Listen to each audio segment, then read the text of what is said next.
King Charles has reportedly withdrawn his invitation for Harry and Meghan to visit Sandringham over the summer.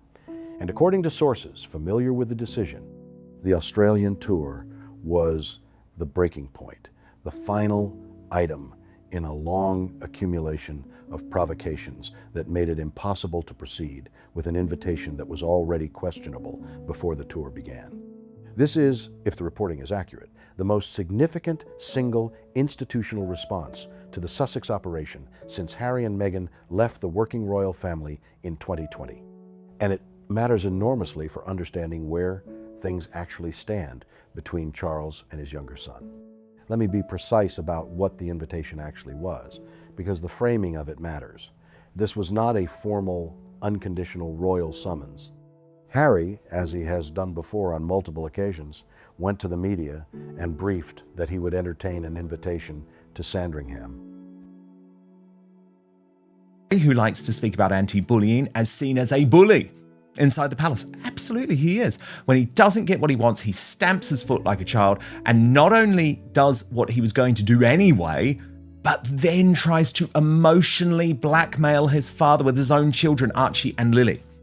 An invitation was already unadvised, especially after Centre Bali, via its chairwoman Sophie Chandoka, sued Harry for defamation. But the trip to Australia was the straw that broke the camel's back. This is the pattern. Rather than picking up the phone and asking his father directly, Harry signals his interest through the press. The motive behind this approach has been identified by palace sources as essentially tactical. An invitation from the king comes with state-funded security. Harry's personal security costs are substantial, and declining finances make them increasingly burdensome. A Sandringham invitation would provide relief from those costs, as well as the reputational benefit of being seen to be back in the fold. The palace did respond to the briefed interest, and the response was reportedly warm in its reference to Charles's desire to see his grandchildren, children he has met only a handful of times. Lilibet reportedly once, Archie perhaps twice. But after Australia, according to the source familiar with the decision, the invitation has been withdrawn. The tour was described as the straw that broke the camel's back. And the specific framing of what would happen at Sandringham, the certainty that every outfit Meghan wore would appear on a shopping platform within hours, every moment would be turned into content, every interaction would be managed for subsequent commercial use, was apparently part of the calculation. Well, of course, we'd entertain. We'd love to have an invitation, or, something along the lines of we'd entertain an invitation to Sandringham. Of course, he wants that because if you're invited by the king, you automatically get state-funded security, which is all he cares about. He doesn't want to spend any more dollars of his own, quickly running out. And then he put on, it would be lovely for the family to meet the king, and of course it would depend on who was there, aka William and Catherine. And it was, at the time, it was blatant emotional blackmail for the king. However, the king and the palace did put something out. The Sentali situation also contributed to the withdrawal. Sentali is a charity through which Harry had professional associations, and its chairwoman Sophie Chandoka has sued Harry for defamation. The legal and reputational complications this creates were already cited as reasons why the invitation was inadvisable even before Australia. The tour added the concrete evidence of what a Sussex visit actually looks like in practice: the hospital atrium, the Bondi Beach fashion listing, the MasterChef title controversy, the fake royal motorcade. And that evidence appears to have been sufficient to change the calculation. The emotional blackmail element is worth addressing directly, because multiple sources have described Harry's approach to the Sandringham question in those terms. The suggestion that the visit would depend on who was there, meaning whether William and Catherine would also be present, is the specific form the emotional blackmail takes. Happen. And he also knows, as does everyone at this point, that Harry and Meghan have zero cachet right now. Not in the States, not in the UK, not anywhere. And in order to get it back, they need some royal shine on them. They need to just rub themselves with a little royal on all over and let it be known that once again, they're back in. But because here's the deal. What's going to happen? The next time the palace upsets Harry and Meghan, do they go on CBS? Do they talk to Gayle King? Do they give another Oprah interview? Harry understands that Charles wants to repair family relationships. He understands that Charles wants his grandchildren in his life, particularly given the cancer diagnosis and the awareness of time. And he deploys this awareness as leverage, making clear that access to the grandchildren is conditional on the institutional terms that Harry wants, including the presence or absence of specific family members, including the security arrangements, including the overall framing of what the visit would mean publicly. Palace sources have described Harry as a bully inside the institution. That is a strong characterization, and it deserves to be engaged with seriously rather than simply adopted or dismissed. Bullying in this context does not mean physical intimidation. It means the use of whatever leverage is available, emotional, familial, commercial, to extract outcomes that the person with the leverage wants. Harry's leverage is his children's relationship with their grandfather. He has used it before. Harry's visit to Ukraine and his attack on Donald Trump and the American administration specifically, literally 4 days before King Charles is touching down in Washington, D.C.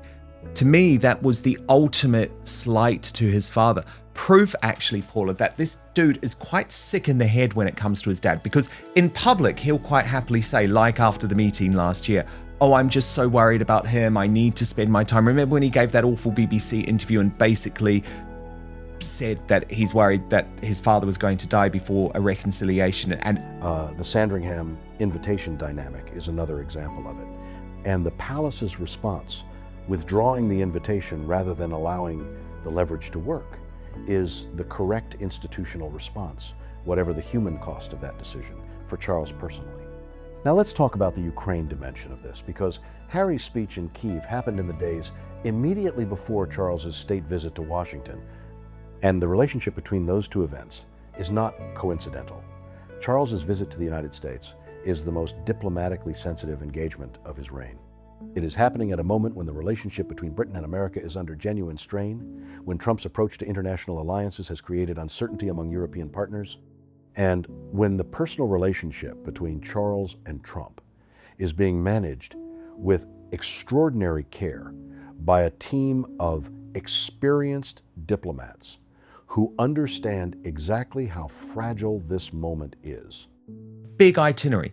What's the one thing he didn't need? Stress caused by Harry and Meghan. And this is the thing that William is always pointing out. Stress has a real role in terms of how someone deals with cancer. Okay? And Harry keeps on bringing stress. Into this environment, Harry delivers a speech in Kyiv that directly criticizes the American administration's approach to the Ukraine conflict, calls on America to honor its treaty obligations in terms that are clearly directed at Trump's policy, and does so 4 days before his father arrives in Washington. The stress this creates is not abstract. Palace sources have been explicit that those close to Charles understand the role of stress in cancer progression and management, and that Harry's consistent generation of diplomatic and institutional crises creates exactly the kind of stress that is most dangerous for his father's health. Whether Harry understands this and chooses to proceed anyway, or whether he genuinely does not connect his actions to their effects on his father, is a question that sources have answered in different ways. Some suggest genuine psychological disconnection. Others suggest deliberate calculation. What is not in question is the pattern. When Charles is about to do something significant, a state visit, a major royal event, a moment of institutional importance, Harry finds a way to make news that complicates or overshadows it.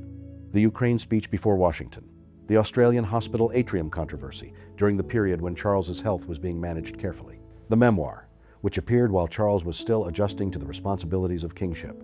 The timing is too consistent to be accidental. Whether the intent is conscious or whether it reflects something deeper in Harry's psychology that he himself may not fully understand is ultimately unknowable from the outside.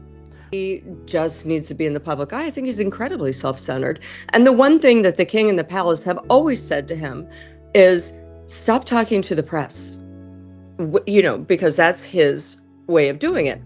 Well, daddy won't pick up the phone, so I'll call fill in the blank, the Times, the press, the Telegraph, whatever. And it's the same thing he did when he asked for the invitation. He went out there and the palace came back and said, again, stop going public with this. Because they see it for what it is. It's a bullying tactic. And for all of Harry and Meghan's chit-chat about bullies and anti-bullying and how they're bullied, we all know that they are the actual bullies. Talk to any ex-staff member. What is observable is the effect. The claim that Harry publicly expressed worry about his father dying before a reconciliation could happen, while simultaneously taking actions that create stress and institutional difficulty for a man undergoing cancer treatment, encapsulates the central contradiction of his public persona. He says he loves his father. He says he worries about him.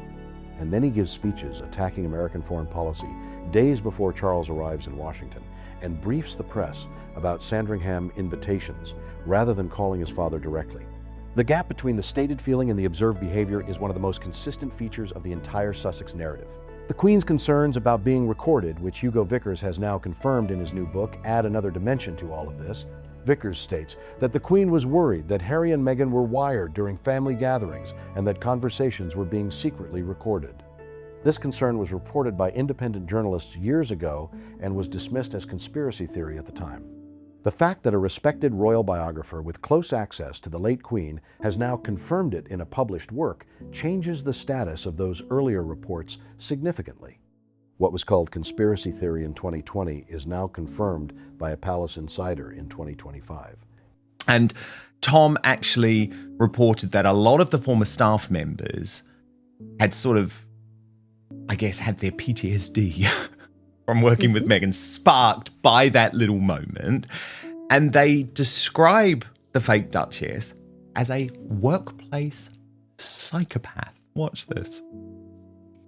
This crazy video clip of Meghan giving a staffer a very dirty look, and former staffers have exclusively told me it gives me PTSD. It's classic Meghan, literally a workplace psychopath, smiling to the public on one side of her face and glowering at you on the secret side. The woman. And this confirmation matters for understanding William's position specifically. William's reported plans to exclude Harry from his future coronation, to maintain formal physical separation through security arrangements, to strip the titles upon his accession, are all consistent with someone who has taken the recording concerns seriously and has reached specific conclusions about what kind of relationship with Harry is safe.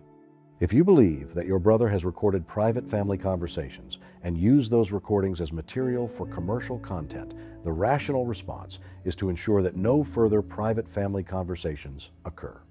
The formal distance William is reportedly planning is not spite. It is the rational response of someone who has assessed the risk and acted accordingly. Now, let's address the question of what Charles should do, because it has been the subject of significant debate and it deserves direct engagement. When I first started dating 904 years ago, she said, never date a man who's mean to the waiters because that's exactly how he's going to end up treating you. And, tick-tock. True. I doubt that Sarah is escaped unscathed. The clock is also ticking on how long she's going to work there. But, hey, Harry, this is your bed. You're lying in it. How's it feeling? No, well, we know not very good. Because, number one, do you know, everyone in American media, Paula, are you pals with Dan Wakeford? Do you know him? Have you worked with him before?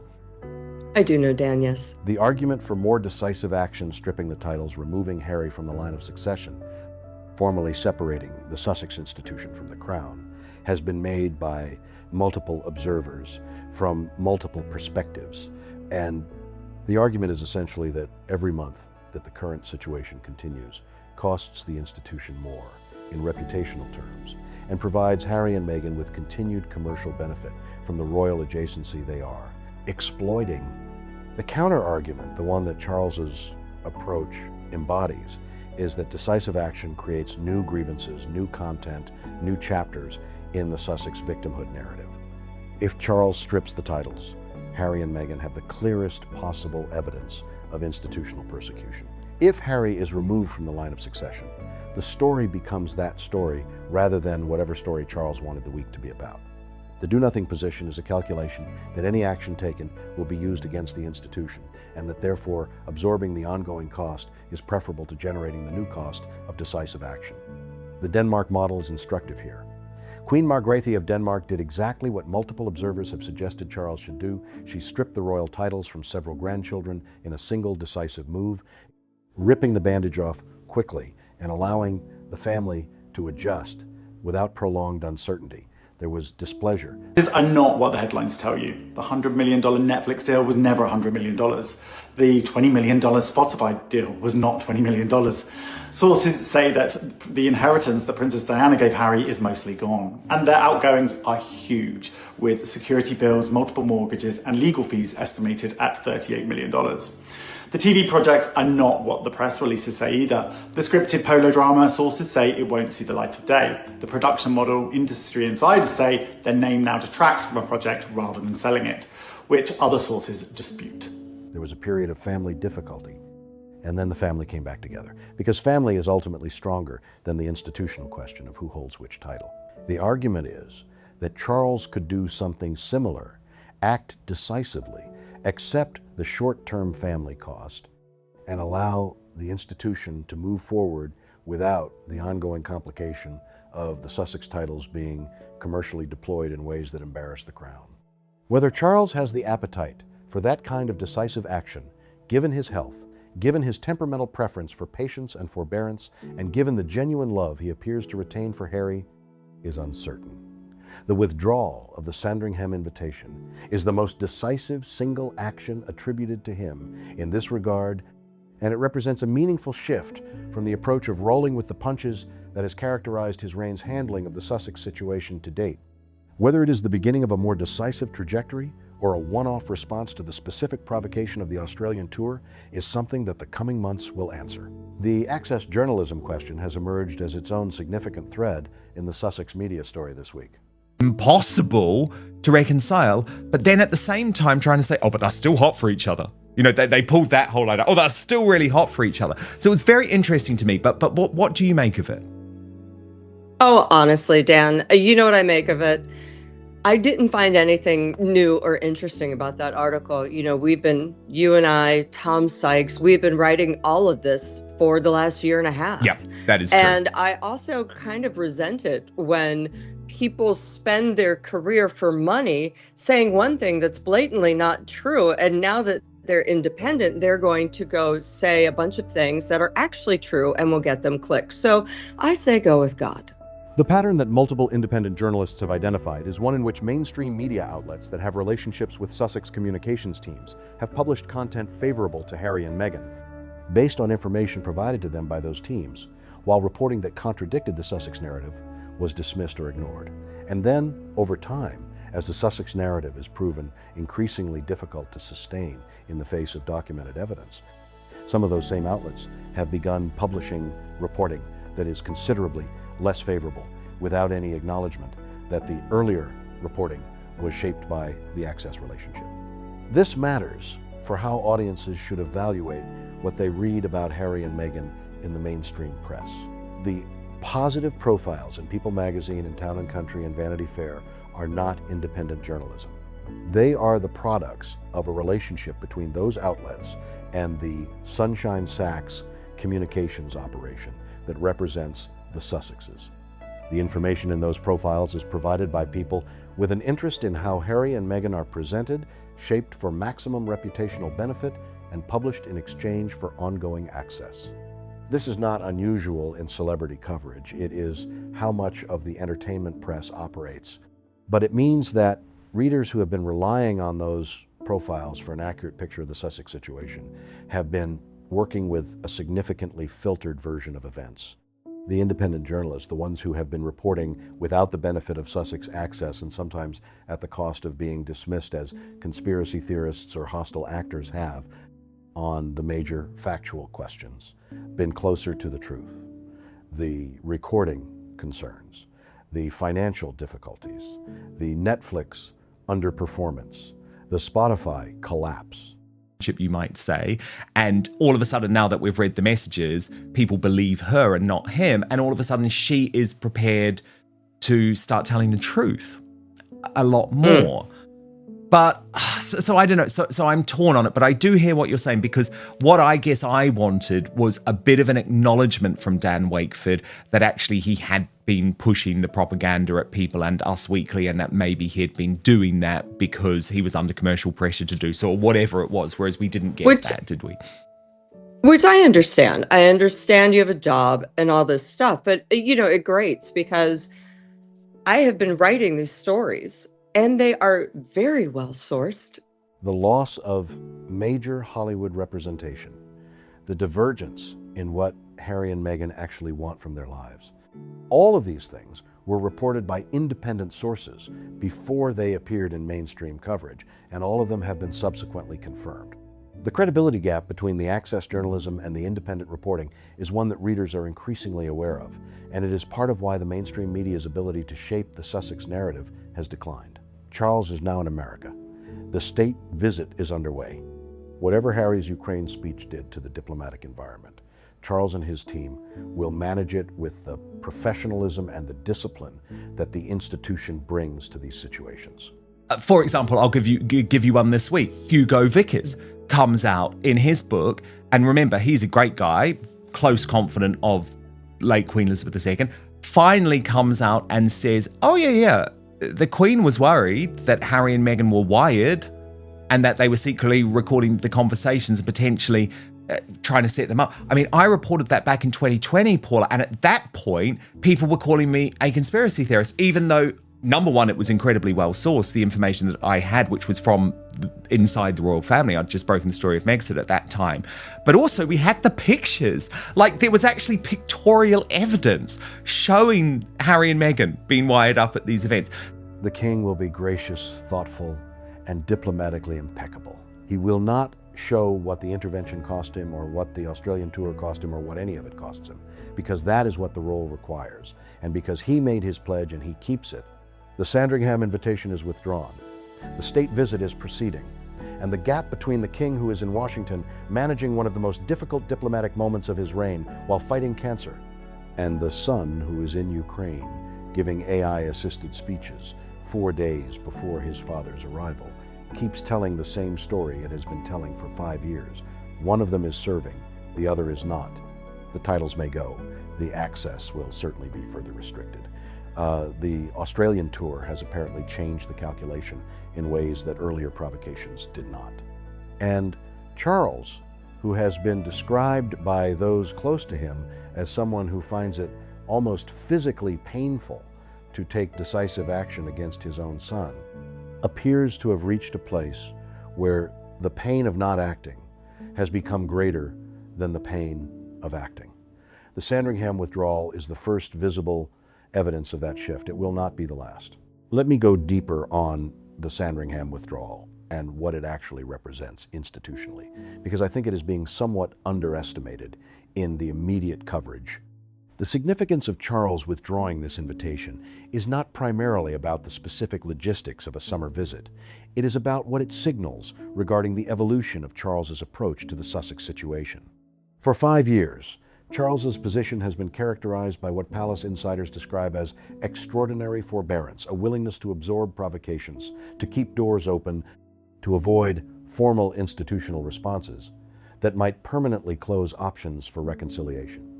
The memoir, the Oprah interview, the Netflix documentary, the ongoing public attacks on the institution. I actually think it was really undercovered.